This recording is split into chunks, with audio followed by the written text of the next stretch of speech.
Assalamualaikum warahmatullahi wabarakatuh. Bagaimana kabarnya anak-anakku yang solih dan solihah? Alhamdulillah sehat semuanya ya. Baik anak-anak, sebelum anak-anak memulai pembelajaran pada hari ini, alangkah baiknya kita berdoa terlebih dahulu ya. Before we start our lesson today, let's pray basmalah first. Sikap berdoa. Bismillahirrahmanirrahim. Amin. Baik anak-anak, kita mulai pembelajaran pada hari ini. Pak Robi ada yel-yel nih, namanya tepuk teladan. Baik, 1, 2, 3. Tepuk teladan. Berakhlak, Qur'ani, smart. Sekali lagi boleh ya. 1, 2, 3. Tepuk teladan. Berakhlak, Qur'ani, smart. Baik anak-anak, hari ini anak-anak akan mempelajari tema 7, subtema 1. Silakan anak-anak siapkan bukunya ya. Baik, silakan anak-anak menyimak video berikut ini. Baik anak-anak, hari ini anak-anak akan mempelajari tema 7, subtema 1 yang berjudul keragaman suku, bangsa, dan agama. Materi yang pertama yaitu tentang keragaman suku. Materi yang kedua tentang faktor keragaman. Materi yang ketiga yaitu kita akan mencari sebuah informasi dari teks bacaan. Itulah anak-anak materi yang akan kita pelajari pada hari ini. Kita memasuki materi yang pertama. Mengapa di Indonesia terdapat berbagai macam suku bangsa? Adakah anak-anak yang tahu jawabannya? Perhatikan peta berikut ini. Banyak sekali ya jumlah pulau yang ada di Indonesia.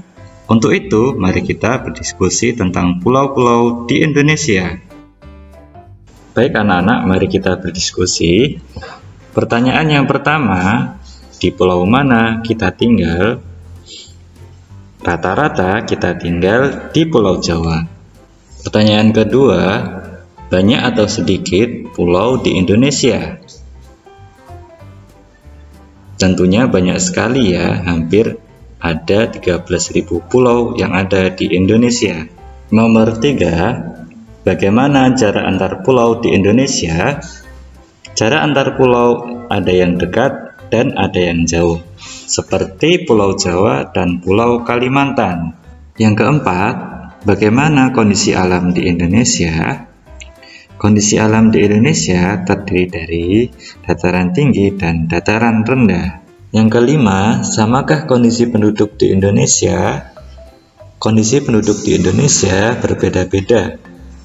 Jumlah penduduk di perkotaan sangatlah padat atau banyak, sedangkan di pedesaan sangatlah sedikit. Baiklah anak-anak, kita lanjut ke materi yang kedua yaitu tentang faktor keragaman. Kita akan mempelajari penyebab keragaman suku di Indonesia. Di Indonesia terdapat beragam suku bangsa. Kira-kira apa ya penyebabnya? Di Indonesia terdapat banyak keragaman, misalnya suku bangsa, bahasa, agama, dan budaya. Banyak faktor yang menyebabkan terjadinya keragaman dalam masyarakat Indonesia. Berikut faktor penyebab keragaman. Yang pertama yaitu letak strategis wilayah Indonesia. Letak Indonesia sangat strategis, yaitu berada di antara Samudra Hindia dan Samudra Pasifik. Banyak pendatang menyebarkan agama, adat istiadat, dan kebudayaan negaranya, baik dengan sengaja maupun tidak sengaja. Yang kedua, kondisi negara kepulauan. Keadaan geografi Indonesia merupakan wilayah kepulauan yang terdiri atas 13.466 pulau. Oleh karena itu, di Indonesia ada banyak suku bangsa dengan budaya yang berbeda-beda. Yang ketiga, perbedaan kondisi alam. Keadaan alam Indonesia merupakan negara vulkanis dengan banyak pegunungan. Maka keadaan alam Indonesia tersebut mempengaruhi keanekaragaman masyarakatnya. Yang keempat, yaitu keadaan transportasi dan komunikasi. kemajuan dan keterbatasan sarana transportasi dan komunikasi dapat memengaruhi perbedaan masyarakat Indonesia. Kondisi ini menjadi penyebab keragaman masyarakat Indonesia. Yang kelima, penerimaan masyarakat terhadap perubahan. Keterbukaan masyarakat terhadap sesuatu yang baru, baik yang datang dari dalam maupun luar masyarakat, membawa pengaruh terhadap perbedaan masyarakat Indonesia. Itulah faktor-faktor penyebab dari keragaman. Dapat kita simpulkan dari faktor-faktor penyebab keragaman yang pertama yaitu keragaman suku bangsa adalah kekayaan bangsa. Yang kedua, dengan kita menghargai keragaman, yaitu bisa dengan kerjasama dan saling menghargai. Baik anak-anak, materi selanjutnya yaitu kita akan mencari informasi dari teks bahasa daerah terancam punah. Baik anak-anak, silakan anak-anak membaca teks bahasa daerah di Indonesia terancam punah yang ada di halaman 30. Silakan anak-anak pause videonya dulu ya. Dari keempat paragraf tersebut, anak-anak bisa mencari ide pokok dan informasi baru di teks bahasa daerah di Indonesia terancam punah. Oke anak-anak, mari kita tuliskan ide pokok dari teks bacaan tersebut ya. Paragraf yang pertama, ide pokoknya yaitu negara yang memiliki bahasa daerah terbanyak di dunia. Paragraf yang kedua, jumlah bahasa berbanding terbalik dengan jumlah penduduk. Paragraf yang ketiga yaitu pengaruh kurangnya jumlah pengguna bahasa daerah. Paragraf yang keempat yaitu ide pokoknya peran bahasa daerah. Itulah anak-anak ide pokok dari keempat paragraf di teks bacaan tersebut ya.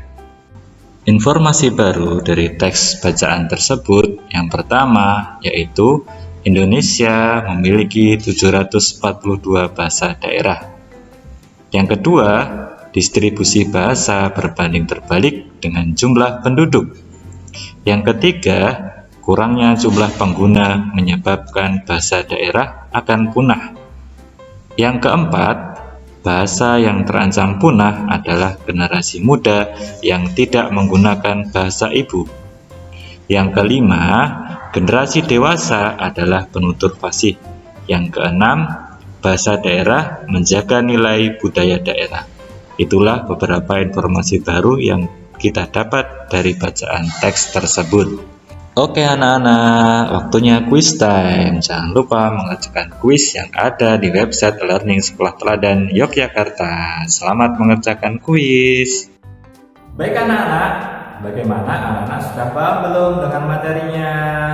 Nah anak-anak kalau sudah paham, jangan lupa mengerjakan quiz di website Learning Sekolah Teladan Yogyakarta. Jangan lupa anak juga jaga sholatnya ya dan jaga kesehatannya.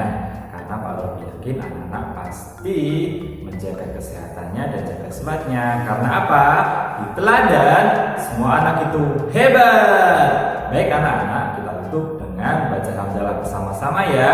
Naftatim bil hamdalah, alhamdulillah. Terima kasih anak-anak, sampai jumpa kembali. Wassalamualaikum warahmatullahi wabarakatuh.